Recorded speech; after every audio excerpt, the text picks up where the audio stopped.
Let's talk about how pregnancy affects productivity and, more importantly, how to actually be productive when you're pregnant.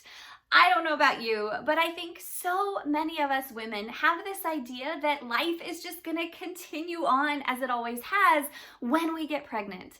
And the reality, both from my experience as a mom of 3, soon to be 4 young kids, as well as from all these years of academic research I've done, underscores that life does genuinely change once we get pregnant and have kids.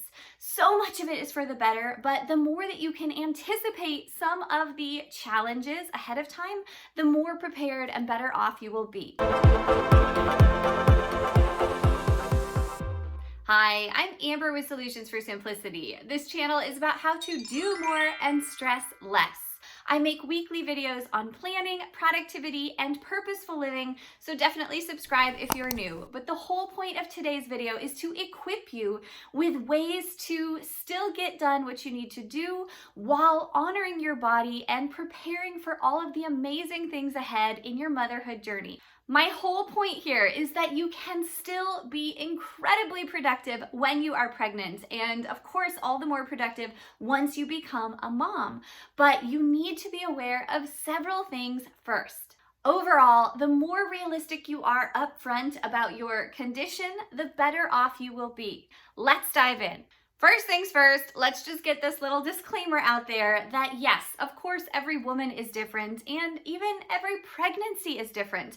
All 4 of my pregnancies have been a little bit unique in their own way, but the point is that the advice I have here for you is applicable no matter what. So I can't wait to share all of these helpful tips.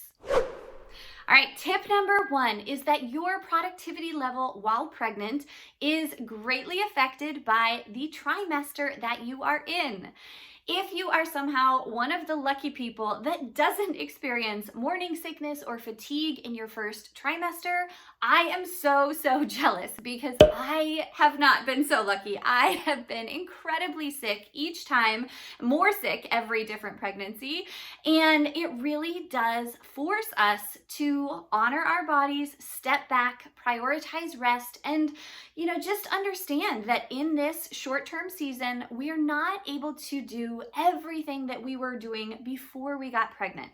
It is very common to feel tired. It is very common to not, feel well. And that can cause us brain fatigue and so forth. So just expect that chances are pretty good you might not be your normal self during your first trimester. Another common thing that people often experience in their first trimester is an aversion to coffee, which so many of us are addicted to otherwise and really use to help us focus and be productive on a normal basis. So just expect some of those things to happen in the first trimester. The great news is that the second trimester is usually when you get this second wind, and that is the moment to especially capitalize on maximizing your productivity and time management. During the second trimester, you often feel so much more alive, you are alert, you are able to focus and produce, and so that's your chance to get as much done as you can.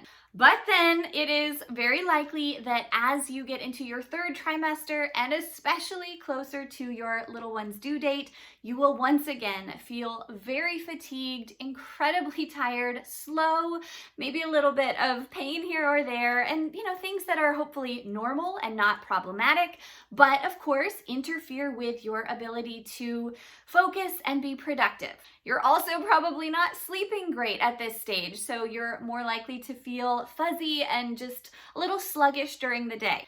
This is when it is all the more crucial to prioritize rest because you want to be as great as you can be before baby comes and you're then up all night or various things for months or, potentially even years on end. Don't even get me started on the sleeping through the night issue, or let me know in the comments if you can relate to sleeplessness. The point is that your third trimester is also when you have so many things to be getting ready for baby, and it's just not the time to be taking on new projects, committing to many things. You really want to start whittling down what you are responsible for and what is still expected of you so that you can just sit back and relax and prepare prepare for your loved one's arrival. The next way that pregnancy affects productivity is that we inevitably have this surge of hormones that really does legitimately cause us pregnancy brain. I swear that is a real thing. It's backed up by scientific evidence.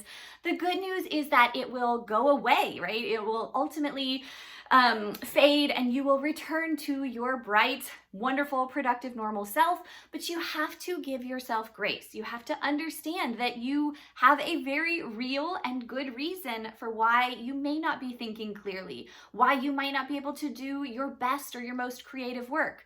Just know ahead of time that that could happen, that it's normal if it does, and that you can, push down the road the projects or the expectations that require you to think at your best peak capacity. Tip number 3 is to give yourself plenty of downtime. I have spoken ad nauseum on how our energy levels affect our productivity. And as a little side note, right, there are 4 different natural energy cycles that our bodies go through even when we're not pregnant. But when we are, we need to prioritize rest all the more. So it is so important, especially for your productivity, that you are getting sleep when you can and that you are not overdoing it, right? That you're not exhausting yourself any more than is what you have to do, because not only do you need the sleep in order to be productive during the day anyway, but you especially need to be storing up as much energy as you can for when baby comes. I will never forget how the few weeks before my very first son arrived, I remember this so vividly. I remember feeling so bored. Like I had work to do, but I could get it done. And then I was just sitting around and I was like, what do I do with my time? Oh my gosh, right? I will never have that luxury again until maybe my kids are grown or older or something. But goodness, if you find yourself feeling bored, savor that feeling. Fill your time with something that really does bring you passion and fulfillment, right? Take up a new hobby, but also just enjoy the few moments of peace and quiet that you might get now, because hate to be the bad messenger, right? But it's gonna change when your baby is here. All of this leads to number 4, which is that it is more important than ever when you are pregnant to be extremely judicious about what you say yes to and take on versus what you say no to and refuse to add to your plate. So many of us feel either an external pressure to take on more and more and say yes to every opportunity or obligation, or we feel this self-imposed internal pressure to do as much as we can and even potentially try and prove our worthiness by being as productive as possible. I am so adamant about reinforcing for all of us that our productivity does not determine our self-worth. You are wonderful exactly how you are. It's not about what you do. It is about you belonging to this world, right? So don't feel bad about saying no, and don't worry about what other people are going to think. While you are pregnant and even more afterwards, it is the time for you and only you to decide what is and is not of value and worth spending your time on. Don't let anyone pressure you into taking something on or feeling like a bad person or a bad employee if you can't. You can just be very firm and yet kind and saying, thank you for thinking of me. This sounds like an incredible opportunity, or I realize that you need assistance with this, but I'm not at a point where I can help at this time. There is no shame in saying no, and you will actually feel that much more empowered when you do. Tip number 5 is to really communicate with others how you are feeling and where you need help. Definitely don't expect to do it all yourself, and really be clear with others about what they can and cannot expect from you while you are pregnant and especially after baby comes. Hopefully you, if you're employed, right, you have an employer that is understanding of your circumstances and really accommodating to your family needs while you're pregnant, and then all the more during your maternity period. I have been on all sides of the spectrum. When my first son was born, I was incredibly naive and I didn't know how much time I would need or want after he came. So it was completely my decision, not my employer's, but I will always regret that I started working just 2 weeks after my first son was born. And that led to a whole bunch of issues and mental health problems, major postpartum depression. I don't recommend that. I've also then been on the side of having several weeks and months off after my baby came, and that really is helpful. That is a time of adjustment. It's a time of bonding. It's a time of prioritizing your health, your recovery. So to the extent that you can, seek out resources that will help ensure you have the time and support you need both before and after your birth. I've then also been on the side of working straight up until my baby was born. With my second son, I worked till literally the day before he came, and I've never been so exhausted in labor as I was with that one. So I highly recommend taking, a little bit of time off before you expect baby to arrive if you can. Number 6 is so important. It is so natural to just fill our time, fill our to-do lists with all of these tasks and forget that babies come when they are ready, not necessarily when we wish they would, right? There's no guarantee that you will have until your due date, or, maybe you're someone who is scheduling a C-section and that's a different circumstance. But for the most part, just really remember to leave blank space well in advance of your estimated due date so that you are not caught unprepared with a bunch of things that needed to happen and didn't before baby comes.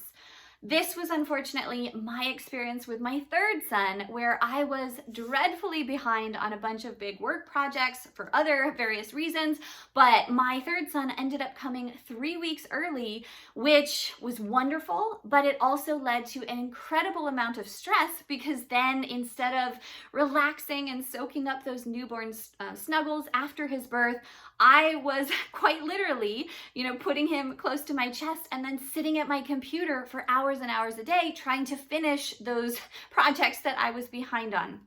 So big point is just, again, to clear your schedule in advance of when you're expecting your pregnancy to be over so that you can start to shift your focus from work or other tasks, anything that you are used to doing before you have a baby, to then really embracing and enjoying your role as a new mother.